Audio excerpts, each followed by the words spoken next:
Assalamu alaikum everyone. Myself Muhammad Tabish Ali, the Vice Chairman of IEEE Signal Processing Society of SSUET. Firstly, to start off this session, I would like to call Muhammad Shahzad to recite few verses of Holy Quran.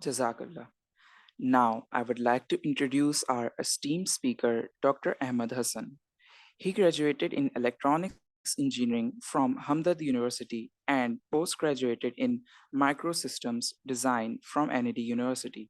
He has done his PhD from Queen Mary University of London in medical robotics, specialization in soft robotics.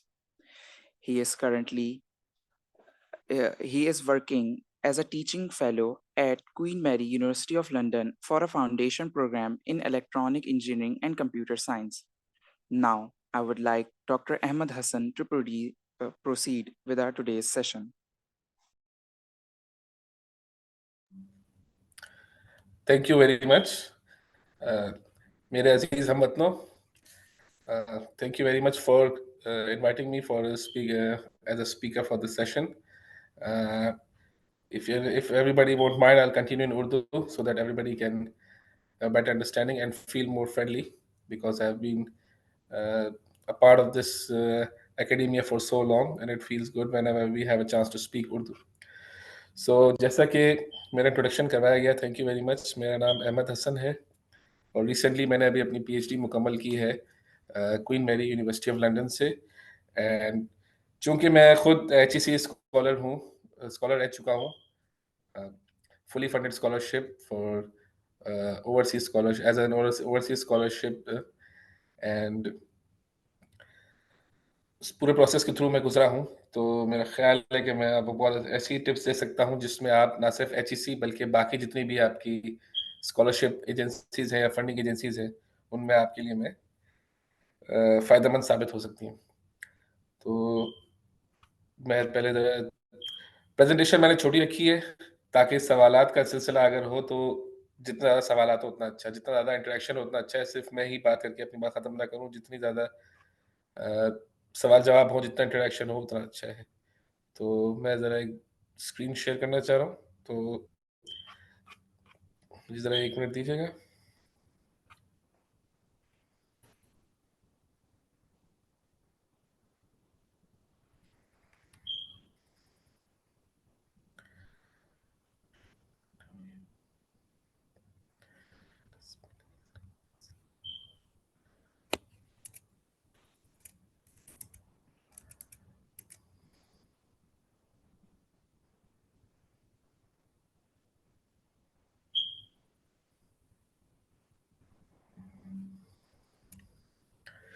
Okay, क्या आप लोग मेरी screen देख सकते हैं?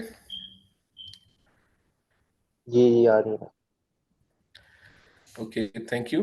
तो जैसे कि मैंने कहा कि मैं ऐसी स्कॉलरशिप एजेंसीज को कवर करूंगा जिनमें फुली फंडेड हो, यानी कि ऑब्वियसली सब जितने भी लोग हैं जो हायर एजुकेशन बाहर के मुल्क में परसू करना चाह रहे हैं. फाइनेंस सबसे बड़ा प्रॉब्लम होता है, और फाइनेंस को किस तरह मैनेज करना है.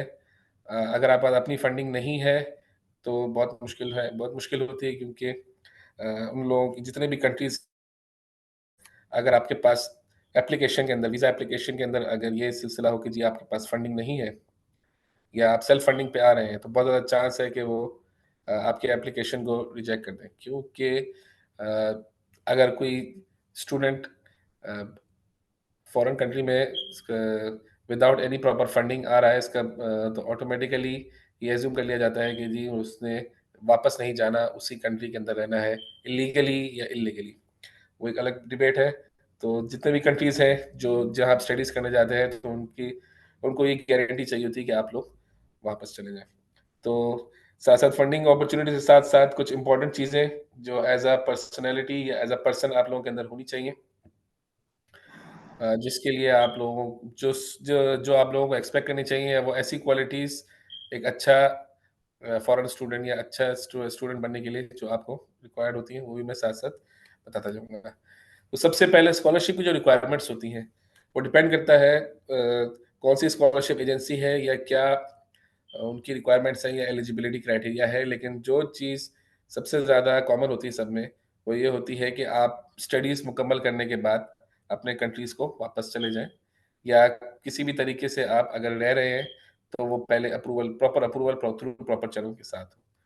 तो सबसे पहले जो भी स्कॉलरशिप प्रोग्राम होता है वो आपसे पूछता है कि आपके पास आप जो स्कॉलरशिप के लिए अप्लाई कर रहे हैं वो क्यों अप्लाई कर रहे हैं।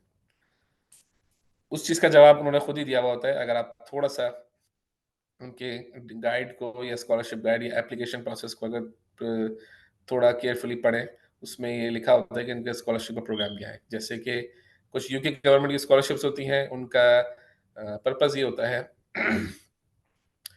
कि जो लेस डेवलप्ड एरियाज़ है, डेवलपिंग कंट्रीज़ हैं, वहाँ के स्टूडेंट्स जिनके पास फाइनेंशियल कैपेसिटी नहीं है कि वो किसी अच्छी यूनिवर्सिटी में या वर्ल्ड रिनाउंड यूनिवर्सिटी में पढ़ाई कर सकें, उनको एक अपॉर्चुनिटी दी जाए।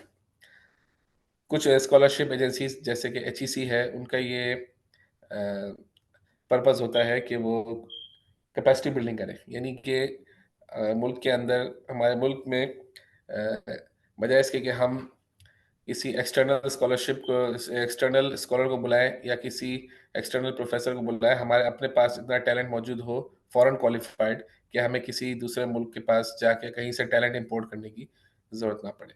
एलिजिबिलिटी रिक्वायरमेंट्स हर स्कॉलरशिप की डिफरेंट होती है, हर स्कॉलरशिप एजेंसी की फंडिंग एजेंसी की डिफरेंट होती है। वो आपको उसी स्कॉलरशिप के थ्रू मिलेगी। काफ़ी सारी चीज़ें कॉमन होती हैं, थोड़ी बहुत डिफरेंट होती हैं, वो आपको इंडिविजुअल स्कॉलरशिप एजेंसी के थ्रू देखना होता है कि क्या होती है। Rules and regulations through out the scholarship, यानी कि आपको फंडिंग दी गई है सिर्फ इसलिए कि आप अपनी पढ़ाई मुकम्मल कर सकें। तो आपने उस फंडिंग के अंदर रहते उस फंडिंग के जितने भी रूल्स एंड रेगुलेशंस हैं, मिसाल के तौर पे अगर कोई ऐसी फंडिंग एजेंसी है जो आप जिसकी रिक्वायरमेंट है कि आप उनकी ओरिएंटेशन में जाएँ, ओरिएंटेशन हो, और जब आपकी स्कॉलरशिप स्टार्ट हो तो ओरिएंटेशन हो, स्कॉलरशिप खत्म हो रही हो तो एक फेयरवेल हो, उनके एलुमनाई नेटवर्क हो, फ्यूचर स्कॉलरशिप स्टूडेंट्स हो, या जो पास स्कॉलरशिप स्टूडेंट्स हैं उनके साथ नेटवर्किंग है, उनके कोई नेटवर्क इवेंट्स हैं उनमें पार्टिसिपेट करना है। कुछ स्कॉलरशिप्स होती हैं जो जिनकी रिक्वायरमेंट होती है कि आपने स्कॉलरशिप खत्म होने के बाद अपनी जितना भी आपने पढ़ाई की उस जितनी पढ़ाई की है, जितना भी आपका एक्सपीरियंस है उसके बारे में कोई रिपोर्ट सबमिट करवाई जाए। इस तरह की छोटी-छोटी रिक्वायरमेंट्स होती हैं, वो आपने पूरी करनी होती है। और अगेन रूल्स एंड रेगुलेशन से मुराद ये है कि आपने पढ़ाई बीच में छोड़ के नहीं जानी है। कोई अगर आपके पास एक फंडिंग मौजूद है, तो कुछ केसेस में आप एक्सटर्नल फंडिंग अप्लाई नहीं कर सकते, यानी कि आपको थ्रू आउट एक ही फंडिंग के थ्रू रहना है। नहीं तो उनकी जो भी सूरत-ए-हाल होती है, जो मोस्ट कॉमन सूरत-ए-हाल ये होती है कि आपकी जो स्कॉलरशिप होती है वो नल एंड वॉइड हो जाती है।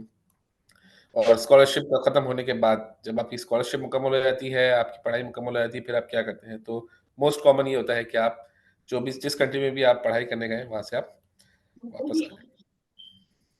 और सबसे इम्पोर्टेंट चीज़ टाइमलाइन। किसी भी स्कॉलरशिप में आप अप्लाई करते हैं, तो अपने ज़हन में आपने ये रखना है कि उस प्रोसेस में एट लीस्ट 9 मंथ्स टू 1 साल लगेगा। एप्लीकेशन स्टार्ट करने से लेके आपकी जो रिक्वायर्ड यूनिवर्सिटी है जॉइन करने तक 1 साल या 9 महीने, डिपेंडिंग फैक्टर्स। और सबसे ज़्यादा टाइम जो लगता है, वो वीज़ा प्रोसेस में भी काफ़ी टाइम लग सकता है। तो एज़ एन एग्ज़ाम्पल मेरा जब एचईसी का टेस्ट हुआ था, तो अगस्त में अगस्त 2016 में मेरा टेस्ट हुआ था, और सारा प्रोसेस कंप्लीट होने के बाद जो मेरी जॉइनिंग थी वो नवंबर 2017 थी। तो इससे आप आइडिया लगा सकते हैं कि आपको सब्र रखना है। जल्दबाजी में काम नहीं होगा। अब हो सकता है कि आपको एक इनटेक में आपकी स्कॉलरशिप ना मिले, तो आपको मल्टीपल टाइम्स ट्राई करना है। तो टाइमलाइन, कंसिस्टेंसी और सब्र रखना है, क्योंकि जितने भी प्रोसेस है उनमें टाइम लगता है। उस चीज़ के लिए आपको रेडी रहना है। और स्कॉलरशिप्स के लिए जो कैंडिडेट्स होते हैं, उनकी स्किल्स क्या-क्या ज़रूरी होती हैं। सबसे इम्पोर्टेंट होती है आपकी कम्युनिकेशन स्किल्स, और कम्युनिकेशन स्किल्स में सबसे इम्पोर्टेंट है रीडिंग एंड राइटिंग। रीडिंग इसलिए क्योंकि आपको जितनी भी स्कॉलरशिप्स हैं उनके क्राइटेरिया को फुलफिल करना है, तो आपको पता होना चाहिए कि क्या क्या क्राइटेरिया है। और अगर किसी वजह से आपके पास कहीं किसी वेटेज में आपके चांस नहीं बन रहा, तो कोई ऐसा पॉइंट आपने ढूंढना है जिसमें आपका वो जो शॉर्ट कमिंग है वो ख़त्म हो सके। मिसाल के तौर पे अगर आप कराची से जा रहे हैं, ठीक है, लेकिन आपका मेरिट इतना अच्छा नहीं है, तो आप ये भी देख सकते हैं कि जब आपकी जो जैसे एचईसी के केस में बलूचिस्तान के स्टूडेंट्स को या फाटा के स्टूडेंट्स को ज़्यादा फेवर किया जाता है इन टर्म्स ऑफ वेटेज या मार्क्स वेटेज। तो अगर आपने ये चीज़, अगर आप ओपन मेरिट में हैं, बहुत अच्छी बात है। अगर किसी वजह से ओपन मेरिट में नहीं आए हैं, लेकिन अगर आपका ताल्लुक ऐसे इलाके से बलूचिस्तान या फाटा में जिनके लिए स्पेशल कंसिडरेशन की जा सकती है, तो वो चीज़ आपको पता होनी चाहिए। ये आपको रूल्स एंड रेगुलेशंस को केयरफुली पढ़ के ही पता लग सकता है। रिटन कम्युनिकेशन इसलिए क्योंकि स्पेशली पीएचडीज के अंदर या एप्लीकेशन फॉर्म जब भी आप फिल करते हैं, तो उसमें आपको मौका दिया जाता है, सवालात के ज़रिए आपकी पर्सनैलिटी को देखा जाता है। तो जितना अच्छा जवाब देंगे, जितना अच्छा कम्युनिकेट करेंगे इन राइटिंग, उतना आपके लिए बेहतर है। और प्रोफेशनलिज्म, ये चीज़ कहने की ज़रूरत नहीं, प्रोफेशनलिज्म होना चाहिए। इसकी छोटी सी एग्जांपल ये है कि अगर आपने मल्टीपल जगहों पे अप्लाई किया हुआ है और मल्टीपल जगह से आपको ऑफ़र आ गई है कि आप मास्टर्स या पीएचडी के लिए अप्लाई कर सकते हैं, तो उसका सबसे अच्छा तरीका ये है कि अगर आपने 3 या 4 में से एक को सेलेक्ट कर लिया है, तो एट लीस्ट बाकी प्रोफ़ेसर्स या फंडिंग एजेंसीज़ को ज़रूर कम्युनिकेट करें कि मैंने इस जगह को मेरे पास मल्टीपल ऑफ़र्स थी, मैंने ए, बी, सी में से ए ऑफ़र एक्सेप्ट कर ली है, बाकी बी एंड सी को मैं नोटिफ़ाई कर रहा हूँ कि मैं अब इस चीज़ को परस्यू नहीं कर रहा। क्योंकि पीएचडी लेवल पे ख़ास तौर पे प्रोफ़ेसर्स का और बहुत ज़्यादा टाइम लगा होता है आपके एप्लीकेशन परस्यू करने में, क्योंकि पीएचडीज का काम एज अ सुपरवाइजर, सिर्फ और सिर्फ सुपरवाइजर के वेटेज होती है कि अगर सुपरवाइजर अप्रूव कर देता है, तो यूनिवर्सिटी फिर उनको क्वेश्चन नहीं करती कि आप क्यों इस स्टूडेंट किसी पर्टिकुलर कैंडिडेट को फेवर कर रहे हैं। तो प्रोफेसर अगर आपको इतना टाइम इन्वेस्ट कर रहा है, तो उसका इतना हक बनता है कि आप उसको इन्फॉर्म करें कि मैं किसी और यूनिवर्सिटी में जा रहा हूँ और मैं यहाँ पे आपके एप्लीकेशन को परस्यू नहीं कर पा रहा। इसकी एक और एग्जांपल मेरे साथ ये है कि मैंने जब क्वीन मैरी में अप्लाई किया था, तो मल्टीपल प्रोफेसर्स को कांटेक्ट किया था। जवाब मुझे एक ही प्रोफेसर से आया, लेकिन जब जब मैंने यूनिवर्सिटी ज्वाइन की, मुख्तलिफ प्रोफेसर से इंटरेक्शन हुआ, तो जिन प्रोफेसर को मैंने पहले ईमेल की थी, उन्होंने खुद मुझे इन्फॉर्म किया कि आप एचईसी स्टूडेंट हैं? मैंने कहा जी हाँ।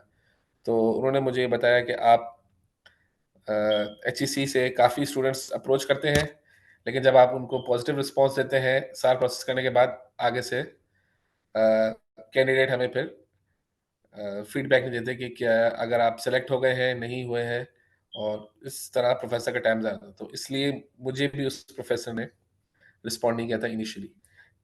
तो एक एग्जांपल है। तो प्रोफेशनलिज्म बहुत ज़रूरी है। अटेंशन टू डिटेल, अगेन मुख्तलिफ चीज़ें देखते हुए, अगर आप रूल्स के स्पेशली आपने फॉलो करना है, अगर आपने स्कॉलरशिप हासिल कर ली है, अच्छी बात है। रूल्स को आपने फ्रॉम स्टार्ट टू एंड आपने फॉलो करना है, किसी किस्म के रूल से डेविएट नहीं करना है।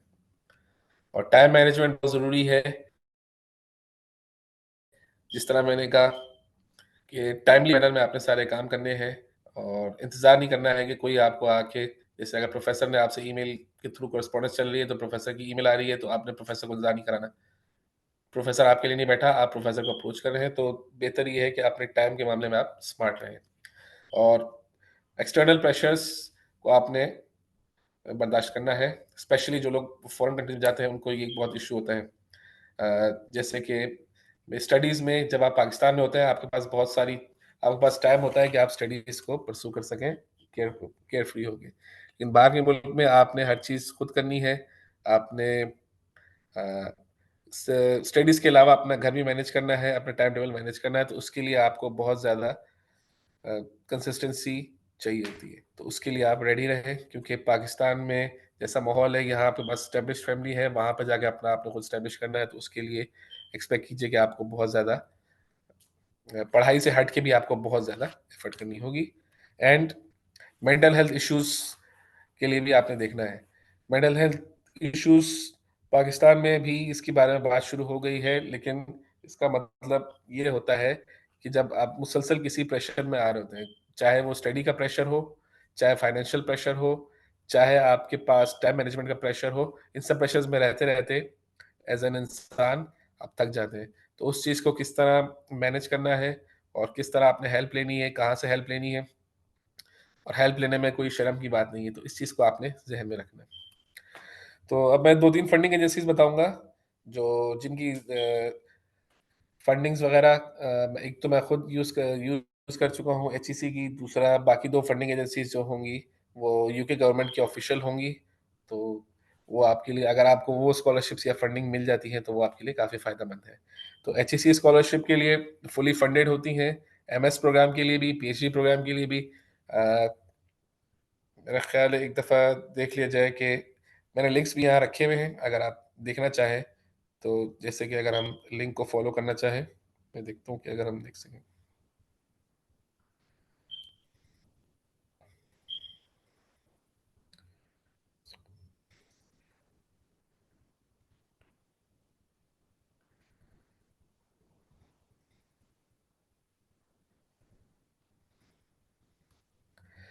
तो एचईसी की स्कॉलरशिप्स में अगर आप जाते हैं तो जो लेटेस्ट स्कॉलरशिप है, अगर आप नेशनल देखना चाह रहे हैं नेशनल भी अवेलेबल है, इंटरनेशनल देखना चाह रहे हैं इंटरनेशनल भी अवेलेबल है। तो इंटरनेशनल स्कॉलरशिप के फिल्टर में अगर हम जाते हैं तो इसमें काफ़ी सारे आपके पास स्ट्रीम्स हैं।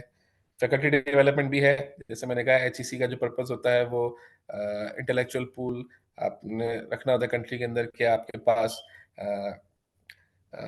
टैलेंट टैलेंट मौजूद हो, उसकी ट्रेनिंग के लिए आपके पास स्कॉलरशिप होती है। अगर हम एक नज़र इसको देख लें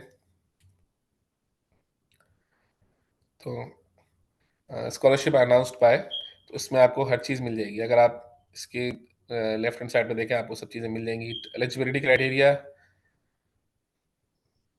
ये सारी चीज़ें हैं आपके पास। मेरिट वाइज क्या है आपकी, C G P A 3 out of 75, at least bachelors and masters. Masters होना चाहिए, अगर आप मास्टर्स पाकिस्तान में कर चुके हैं और फॉरेन एक और मास्टर्स करना चाहें इंटरनेशनल, तो भी अप्लाई कर सकते हैं। एमएस स्कॉलरशिप के लिए 16 ईयर्स, पीएचडी स्कॉलरशिप के लिए भी 16 ईयर्स, या अगर आप सिर्फ अंडर ग्रेड हैं, मास्टर स्कॉलरशिप करना चाह रहे हैं तो भी आप एलिजिबल हैं। और एज रिस्ट्रिक्शन सारी हर चीज़ में यहाँ पे मौजूद है, और डेट से लग रहा है कि ये काफ़ी पुरानी स्कॉलरशिप है। तो इसके साथ आपको देखते रहना होगा, क्योंकि नॉर्मली सितंबर में नया साल शुरू होता है यहाँ पे। एकेडमिक ईयर यहाँ पे सितंबर में स्टार्ट होता है पूरे यूके के अंदर। तो मार्च अप्रैल के अंदर आप एक्सपेक्ट करें कि ज़्यादा से ज़्यादा स्कॉलरशिप्स ऑफर्स आना शुरू हो जाएंगी। जो मैं बता रहा हूँ वो नहीं, उसके अलावा भी बहुत सारी आना शुरू हो जाएंगी। और टर्म्स एंड कंडीशंस में अगर आप क्विकली देखना चाहें तो specific areas, maximum of 3 participating universities. HEC scholarship के अंदर ये इनका एचईसी का मुख्तलिफ कंट्री की यूनिवर्सिटीज़ के साथ एमओयू होता है। तो आप एक सेलेक्टेड यूनिवर्सिटीज़ के अंदर आप देख सकते हैं। ये आप देख सकते हैं, जैसे कि अगर यहाँ पे लिंक मौजूद है, मेरे ख्याल में लिंक अपडेटेड नहीं है, तो उनके पास एक लिस्ट होती है जिसमें मुख्तलिफ कंट्रीज़ के अंदर, सिर्फ यूके नहीं, यूके से बाहर भी अगर आप जाना चाहें, एचईसी की फ्लेक्सिबिलिटी ये भी है कि यूके के अलावा ऑस्ट्रेलिया, यूएस, यूरोप के अंदर फ्रांस, जर्मनी वगैरह अगर आप जाना चाहें तो भी सेलेक्ट यूनिवर्सिटीज़ के अंदर आप अप्लाई कर सकते हैं। और इसके अलावा दूसरी जो फंडिंग एजेंसीज हैं, जैसे कि दो बहुत कहना चाहिए कि मशहूर यूनिवर्सिटीज़ हैं, मशहूर फंडिंग एजेंसीज हैं, जैसे कि शेवनिंग स्कॉलरशिप्स, ये यूके गवर्नमेंट की स्कॉलरशिप है। It is for MS program. और इनके जो जितनी भी स्कॉलरशिप्स जो मैं बता रहा हूँ, इसमें जो एक्सपेंसेस फुली कवर्ड होते हैं। एचईसी के अंदर मुख्तलिफ स्कॉलरशिप्स की मुख्तलिफ स्कॉलरशिप प्रोग्राम्स के अंदर मुख्तलिफ फंडिंग अरेंजमेंट्स होते हैं। लेकिन अगर आप ओवरसीज स्कॉलरशिप देखते हैं तो उसमें 100% स्कॉलरशिप होती है, विच मीन्स आपको ट्यूशन फीस नहीं देनी होती, आपको मंथली स्टाइपेंड मिलता है जब तक आप स्कॉलरशिप पे होते हैं, और एक रिटर्न एयर ट्रैवल मिलता है, यानी कि जब आप अपने कंट्री जा रहे होते हैं तब का आउट गोइंग, और जब आप स्कॉलरशिप खत्म करने के बाद वापस आ रहे होते हैं तो रिटर्निंग एयर फेयर आपको मिलता है। तो इसी किस्म के फंडिंग शेवरिंग स्कॉलरशिप्स की भी होती है, लेकिन शेवरिंग स्कॉलरशिप चूंकि यूके गवर्नमेंट की है तो इनके जो मंथली स्टाइपेंड होता है वो कुछ एचईसी से बेहतर होता है। एचईसी अपना कंसिस्टेंट मंथली स्टाइपेंड रखती है। जैसे कि जब मैं एडमिशन ले रहा था तब यूरोप के अंदर 1000 यूरोस पर मंथ स्टाइपेंड था। अब इस स्टाइपेंड के अंदर आपने रेंट, अपना मेंटेनेंस जिसके अंदर रेंट आ गया, फूड आ गया, हर चीज़ आपने खुद ही कवर करनी होती है, और बस आपको एक राउंड अमाउंट मिल जाती है। इसी तरह करके शेवनिंग के अंदर भी कुछ इसी किस्म का रूल्स एंड रेगुलेशंस है। बस ये जो मंथली एक्सपेंसेस होते हैं, मंथली स्टाइपेंड होता है, वो कुछ ज़्यादा होता है क्योंकि उनके पास अपने लेटेस्ट नंबर्स होते हैं कि मिनिमम लिविंग वेज या लिविंग कॉस्ट कितनी होती है। लंदन की डिफरेंट होती है क्योंकि लंदन सबसे एक्सपेंसिव है, उसके बाद बाकी rest of the UK different होती है। तो शेवरिंग स्कॉलरशिप्स अगर आप विजिट करना चाहें तो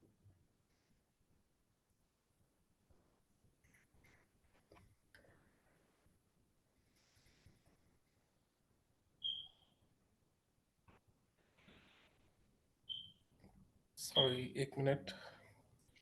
अहमद, अगर हम साथ साथ में क्वेश्चन भी लेते जाएं और आप लिंक भी दिखाते जाएं तो इससे ये होगा कि बस ये हमारा टाइम जो है दो क्योंकि तीन हमारे स्लाइड्स पास है, जो है उसके ना। बाद फिनिश है। दो तीन जी स्लाइड्स जी है, उसके बाद बिल्कुल। क्वेश्चन आ सके हैं, ठीक है या क्योंकि क्विकली हमारे रैंड अप पास करेगा। मेरे ख्याल में 10 to 15 मिनट है उसका होने में। ठीक है, बस 5 मिनट्स में मैं फिनिश कर रहा हूँ, फिर क्वेश्चन ले लेते हैं।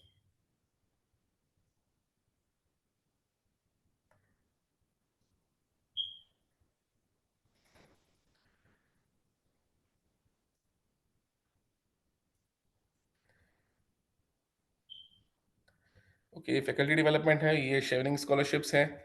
तो शेवरिंग का पूरा सेक्शन है। अगर आप इसकी एप्लीकेशन टाइमलाइन में अगर आप देखें तो स्टार्ट हो रही है, लास्ट जो इनटेक था 12 सितंबर से स्टार्ट हो रहा है, और अगर ये सारे स्टेप बाय स्टेप यहाँ पे मौजूद हैं। तो अगर आप बिल्कुल ज्वाइनिंग पे अगर आ रहे हैं, studies begin in the UK, तो ये सितंबर या अक्टूबर 2024, क्योंकि यहाँ पे सारे नए एकेडमिक ईयर स्टार्ट होते हैं। तो उसके इससे आपको आइडिया होगा कि स्कॉलरशिप एप्लीकेशन से लेके यूनिवर्सिटी ज्वाइन करने तक कितना टाइमलाइन होता है, तो आपको एक आइडिया मिल जाता है कि क्या कितना टाइम एक्सपेक्ट करना है। तो उसके अलावा अगर आप कॉमनवेल्थ स्कॉलरशिप पे जाते हैं,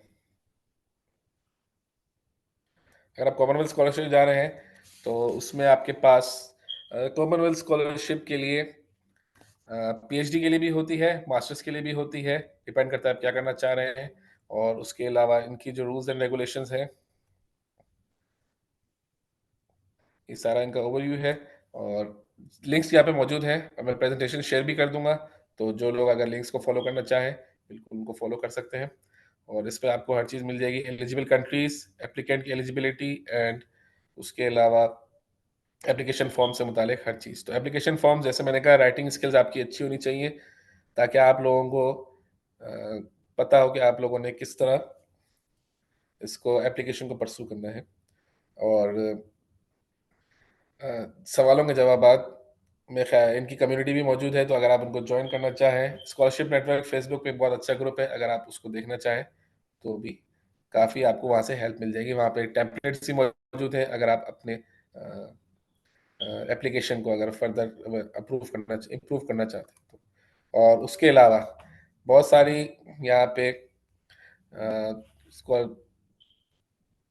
जिस तरह हमारे मुल्क के हालात हैं, और जिस तरह अगर ये लोग बाहर जाना चाह रहे हैं तो उसके लिए काफ़ी सारी फंडिंग एजेंसीज के अलावा पीएचडीज के लिए ख़ास तौर पे एक और चीज़ मैं यहाँ मेंशन करना चाहूँगा कि पीएचडी स्कॉलरशिप ज़रूरी नहीं है कि आप इन 3 फंडिंग्स के थ्रू ही लें। उसके अलावा आप ये भी देख सकते हैं कि अगर आप कोई ऐसे प्रोफ़ेसर के थ्रू कॉरेस्पॉन्डेंस करते हैं जिसके रिसर्च इंटरेस्ट आपके रिसर्च इंटरेस्ट से मिलते हैं, और उनकी लेटेस्ट पब्लिकेशन में अगर आप या रिसर्च पोर्टफोलियो में कुछ आप ऐड करना चाह रहे हैं या ऐड कर सकते हैं, तो आप डायरेक्ट प्रोफ़ेसर को भी अप्रोच कर सकते हैं। आपको इन फंडिंग एजेंसीज़ के थ्रू जाने की ज़रूरत नहीं है। तो उसके लिए सबसे अच्छी राइटिंग स्किल्स आपकी बहुत इंपॉर्टेंट है कि आप किस तरह प्रोफेसर को अप्रोच करते हैं, एंड अगर आप बैचलर्स या मास्टर्स डिग्री कर रहे हैं तो रिसर्च पब्लिकेशंस आपके लिए ज़रूरी हैं। स्कॉलरशिप्स के लिए जब भी आप जाना चाह रहे हैं, स्पेशली हायर स्टडीज़ के लिए जाना चाह रहे हैं, तो पब्लिकेशंस, रिसर्च पब्लिकेशंस आपकी होनी चाहिए, ताकि अगर प्रोफेसर आपसे पूछे कि आपके पास कोई रिसर्च पब्लिकेशन का एक्सपीरियंस है, तो आपके पास कुछ रिसर्च पब्लिकेशंस हो। वो आपके लिए एप्लीकेशन या प्रोफेसर को कन्विंस करने के लिए काफ़ी आसानी होती है। और करंट करंट अफेयर्स से मुतालिक अगर कोई चीज़ है, मिसाल के तौर पे अगर आप 2 से 3 साल पहले चले गए, कोविड के दौरान काफ़ी रिसर्च हो रही थी, क्योंकि ना हमारे पास कोविड की वैक्सीनेशन थी, ना हमारे पास कोविड से मुतालिक कोई स्टडी मौजूद थी। तो प्रोफेसर्स का और एकेडेमिया का सारा फोकस कोविड पे था। किसी भी किस्म की फंडिंग एप्लीकेशन होती थी, कोविड में अगर की जाती थी, कोविड से अगर किसी भी तरह रिलेटेड होती थी, तो उसके अप्रूवल के चांसेस बहुत ज़्यादा होते थे। तो करंट अफेयर्स को भी आपने ज़हन में रखना है फंडिंग एप्लीकेशन करते फंडिंग एप्लीकेशन के लिए या प्रोफेसर्स के रिसर्च के डिस्कशन करते हुए। और उसके अलावा कुछ इंपॉर्टेंट चीज़ें जो एकेडमिक्स से रिलेटेड नहीं है, कि आप जो स्कॉलरशिप के लिए अप्लाई कर रहे हैं, तो आप स्टडी के लिए आ रहे हैं, सेटलमेंट के लिए नहीं आ रहे हैं। तो गोल आपके ज़हन में होना चाहिए कि मैं पढ़ाई करने के बाद मैं अपने कंट्री वापस चले जाना है। जब पढ़ाई स्टार्टिंग में गोल ये लेकर आना है, बाद में ड्यूरिंग द स्टडी अगर आपको अपॉर्चुनिटी मिल जाती है और फंडिंग एजेंसी से भी अगर आपको परमिशन मिल जाती है, तो वेल एंड गुड, ठहरने में कोई बुराई नहीं है, लेकिन आपका एम ये होना चाहिए कि आपने अपनी स्टडीज़ कंप्लीट करनी है। फुल टाइम जॉब नहीं कर सकते, students legally full time job नहीं कर सकते, और अगर आप इलीगल काम करेंगे तो गवर्नमेंट भी आपकी स्कॉलरशिप नल एंड वॉइड हो सकती है, गवर्नमेंट आप पे एक्शन ले सकती है, प्लस अगर आप पकड़े नहीं जाते तो एक्सप्लॉयटेशन के चांसेस भी बहुत ज़्यादा हैं। और इसके जॉब्स काफ़ी होती हैं, आपने वो जॉब्स देखनी है जिन पे आपकी स्किल्स में ऐड हो और सर्टिफिकेशन आपको मिल सके। कोई ऐसी जॉब ना हो जिसमें जो आसान लगती हो, लेकिन उसमें आपको स्किल्स ना मिल रही हो। तो स्किल्स के लिए आपने जाना है, आपने ईज़ी जॉब के लिए नहीं जाना है। और फैमिलीज़ के लिए कुछ स्कॉलरशिप्स हैं जो फैमिलीज़ को अलाउ करती हैं स्पेशल सर्कमस्टांसेस में, थोड़ा एक्सपेंसेस बेयर करती हैं, लेकिन स्कॉलरशिप जो होती है या फंडिंग एजेंसी होती है, वो सिर्फ़ एज़ अ कैंडिडेट आपको फंड कर रही है। तो एक्सपेक्ट आपने ये करना है कि आज से स्कॉलरशिप पे आके आप अपने आप को ही फंड कर सकते हैं, अपनी फैमिली को नहीं कर सकते हैं। यहाँ आने के बाद कुछ टाइम के बाद अगर आप समझते हैं कि आप अफ़ोर्ड कर सकते हैं, तो बिल्कुल आप फैमिलीज़ को ला सकते हैं, लेकिन फंडिंग एजेंसी की ज़िम्मेदारी नहीं है कि वो फैमिलीज़ को सपोर्ट करें, वो सिर्फ़ आपको फंडिंग दे रहे हैं। और किसी भी किस्म की इल्लीगल एक्टिविटी से आपने दूर रहना है। अगेन, किसी कोई भी इल्लीगल एक्टिविटी में पकड़े गए तो स्कॉलरशिप नल एंड वॉइड। और अगेन, ट्रैवल हिस्ट्री में आपकी नेगेटिव ट्रैवल हिस्ट्री बनेगी, तो फिर आपके लिए बाहर के मुल्क में किसी और कहीं और जाना भी बहुत मुश्किल हो जाएगा। तो उसके बाद अगेन बहुत इंपॉर्टेंट पॉइंट, आप पैसे कमाने नहीं आ रहे, स्टडी करने आ रहे हैं, तो स्टडीज़ रखें। स्टडीज़ खत्म होने के बाद अगर आप कुछ अगर आपको अपॉर्चुनिटी मिलती है और फंडिंग एजेंसी अलाउ करती है, तो बिल्कुल उसको परस्यू कीजिए। और उसके अलावा कोई सवाल जवाब अगर हो तो आप बिल्कुल कर सकते हैं। कोई कनेक्ट करना चाह रहे हैं तो ईमेल एड्रेस मेरा मौजूद है, लिंक्डइन मौजूद है, आप बिल्कुल कनेक्ट कर सकते हैं।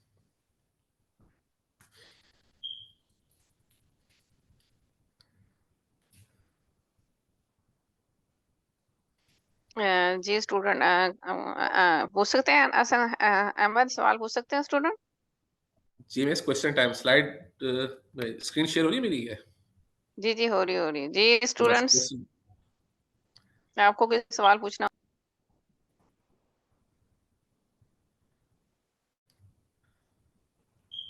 सो रहे हैं, जाग रहे हैं सब? हेलो। नहीं हेलो। मैं इधर ही। जी सर, मेरा एक सवाल है। हम्म जी अच्छा सर, आपने 3 फंडिंग एजेंसीज बताई हैं, तो इन हम्म तीनों में से बेटर अप्रोच कौन सी है कि जो हमारी एप्लीकेशन एक्सेप्ट करे, लाइक हाई रेट जिसका हो, कि रिजेक्शन ना हो? अगर आप रिजेक्शन से डर रहे हैं तो फिर आप कहीं भी अप्लाई नहीं करें, आप रिजेक्शन ही नहीं होगी, ना अप्लाई करेंगे ना रिजेक्ट होंगे। ठीक है, तो अगर आपने अप्लाई करनी है तो आपने 3 में नहीं करनी है, आपने 300 में अप्लाई करनी है, तब आपके पास कहीं चांस बनेगा। और ज़रूरी नहीं कि आप एक दफ़ा रिजेक्ट हो जाएँ तो दोबारा अप्लाई नहीं कर सकते। आपने अगर आपको स्कॉलरशिप चाहिए तो आपने उस वक़्त तक अप्लाई करना है जब तक मिल नहीं जाती। चाहे पहली बार मिले, चाहे तीसरी बार मिले, चाहे दूसरी बार मिले। उसका सिंपल Thank आंसर you, ये sir. है। अच्छा सर, एक बात बताएं, मैंने असल में थोड़ा सा लेट ज्वाइन करा था। हम कोई जब बात नहीं। एडमिशन्स के लिए क्या नाम है अप्रोच करते हैं यूनिवर्सिटीज को, तो पहले क्या प्रोफेसर्स वगैरह को भी कांटेक्ट करना होता है क्या? ये कौन सी डिग्री, एमएस की या पीएचडी की? Masters masters. मास्टर्स के लिए तुमका करिकुलम मौजूद होता है, तो वो करिकुलम के लिए आपको किसी प्रोफेसर को अप्रोच करने की जरूरत नहीं है। तो under grade pure course work होता है, masters course work plus research होती है, तो उसमें आपको प्रोफेसर्स को अप्रोच करने की जरूरत नहीं है। पीएचडी चूंकि प्योरली रिसर्च होता है, तो उसके लिए आपको प्रोफेसर्स को अप्रोच करना होता है। Okay sir, thank you. No problem. जी सवेरा, आप लोगों आपको कोई सवाल नहीं है?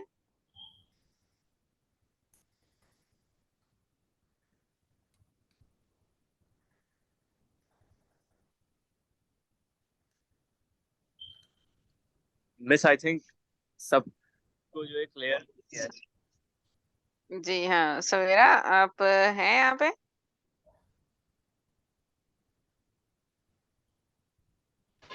यस मिस, मैं अवेलेबल हूँ। स्टडीज के मैंने कहा अलावा आपको अगर कोई कोई और सवाल? सवाल भी है, वो भी आप कर हाँ, सकते हैं। नहीं, मुझे कोई सवाल नहीं पूछना था, मैंने वैसे ईमेल नोट कर लिया, फिलहाल तो ऑल क्लियर। ओके ओके, ठीक है। ठीक है फिर अहमद, थैंक यू, जजाकल्ला। आपने अपना बिजी स्केड्यूल से जो है वो टाइम निकाला। इवन दो आप जो है अभी ट्रेवल भी आपने किया है, तो वो उसमें भी बंदा बहुत थक जाता है तो फिर भी आपने टाइम निकाला, इसलिए जजाकल्ला, no thank you. Problem miss. मुझे ये बताइए मैं प्रेजेंटेशन किसको शेयर करूं? आप मेरे साथ शेयर कर दें, फिर मैं स्टूडेंट मेरे साथ हैं ग्रुप में, मैं उनको शेयर कर दूंगी फिर ना स्टूडेंट्स को। ठीक है, नो प्रॉब्लम, थैंक यू। ठीक है, ठीक है, थैंक ठीक यू है, ठीक। Students, thank you Ahmad, doctor Ahmad, आपका कि आपने टाइम निकाला। और हम नेक्स्ट इंशाल्लाह ताला आगे भी है, तो आपकी जरूरत पड़ेगी तो हम आपको कॉल करेंगे। जी मिस, जरूर। ईमेल एड्रेस आपके आई पास है? होप कि आप अपना टाइम जी देंगे जी miss, no problem. Email address आपके पास है, जब भी आप चाहें जी आप जी कांटेक्ट कर सकते जी जी, बिल्कुल बिल्कुल, थैंक यू, हैं। No problem. जजाकल्ला। No, thank you okay, miss. अल्लाह हाफिज। हाफिज। अल्लाह हाफिज। अल्लाह हाफिज स्टूडेंट्स। अल्लाह हाफिज़ मैम।